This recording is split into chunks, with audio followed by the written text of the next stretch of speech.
Ahora vamos a atender un caso enviado por Javier Ferrer y es que está muy vinculado con el tema de asambleas de copropietarios. Javier nos pregunta qué hacer cuando las cuentas rendidas por el administrador y la junta de condominio no son aprobadas por la comunidad de copropietarios. ¿Cuál es la sanción o cuál es el próximo paso a seguir?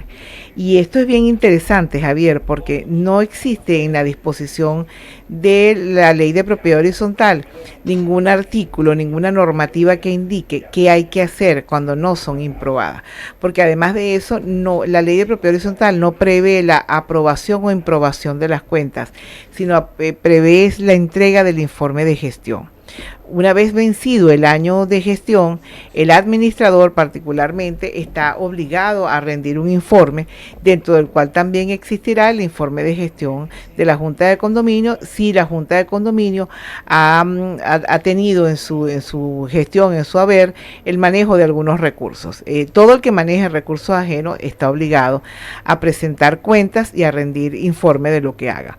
Pues bien, no dice qué va a pasar en el caso de que esas cuentas no satisfagan los parámetros de la comunidad de copropietarios.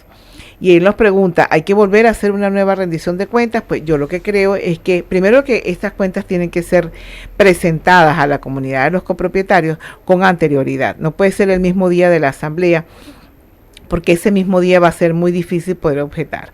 Mi recomendación es que una vez que tengan el informe presentado por el administrador, que lo puedan someter a la experticia de un contador público para que les pueda indicar a ustedes en dónde están las inconsistencias de ese informe, porque la comunidad de copropietarios en líneas generales no pueden saberlo. Creo que aquí la intervención de un experto va a ser muy importante para decir, bueno, aquí hay un faltante de caja, aquí no se rindió cuenta de estos apartados que se solicitaron y no se ejecutaron, o existe problemas en la facturación. Solamente la intervención de ese profesional capacitado para eso nos los puede decir.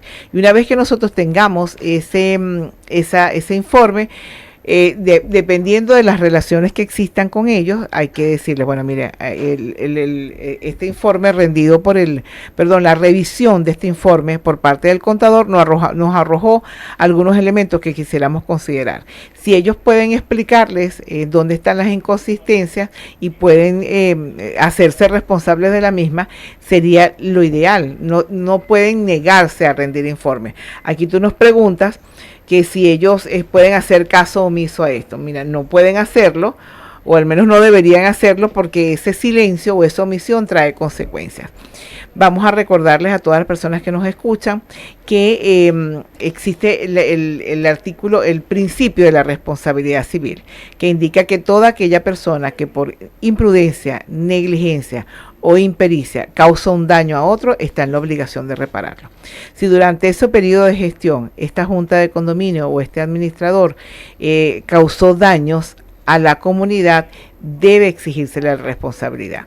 Y es aquí entonces donde nosotros entramos en una fase judicial si no se puede resolver de mutuo acuerdo, y es intentar el juicio de rendición de cuentas previsto en el Código de Procedimiento Civil. En esa actuación será el tribunal a quien vayan a presentarle las cuentas y le explicarle de qué manera se hizo esa rendición de cuentas, y pudiese a futuro trabarse esta rendición de cuentas voluntario en un juicio ordinario, porque el obligado a rendir cuenta puede decir que ese no fue el periodo, que él se hizo las cuentas, y entraríamos a una fase probatoria.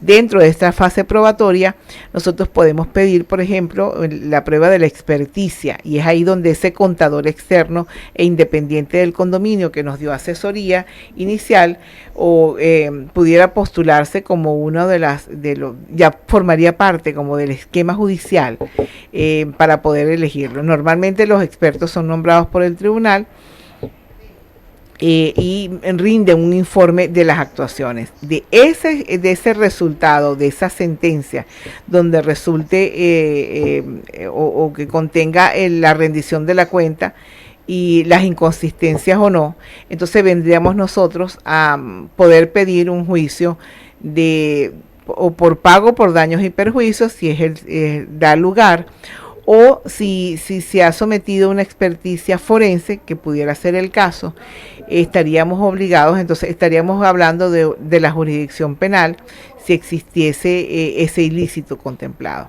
Es un camino muy largo. Lo ideal y nuestra recomendación es que si ese informe de gestión no satisface las necesidades o no da respuesta, pues sea un contador quien haga una revisión y brinde un informe para que la comunidad, el grueso de la comunidad, que no son contadores, que no tienen experticia en materia de finanzas, puedan saber qué es lo que tienen que exigir.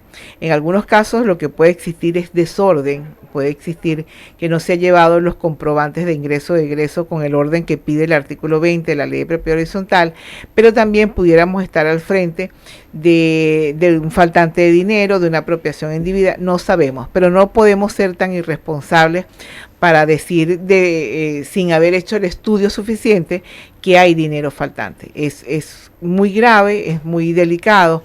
Nosotros tenemos que darle la oportunidad a ese administrador o esa junta de condominio que pueda darnos las explicaciones necesarias, pero no ser capaces de emitir juicios y decir que existen apropiaciones indebidas cuando no están comprobadas.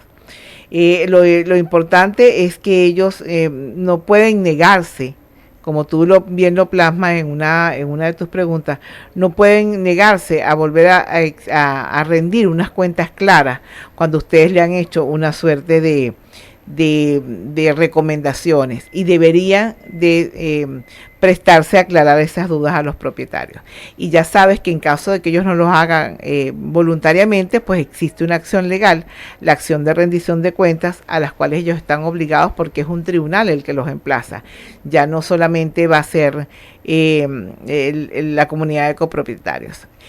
Lo ideal es que lo resuelvan extrajudicialmente, amigablemente y con la contratación de expertos en el área que puedan darles a ustedes la orientación y el acompañamiento debido antes de emitir juicios de valor.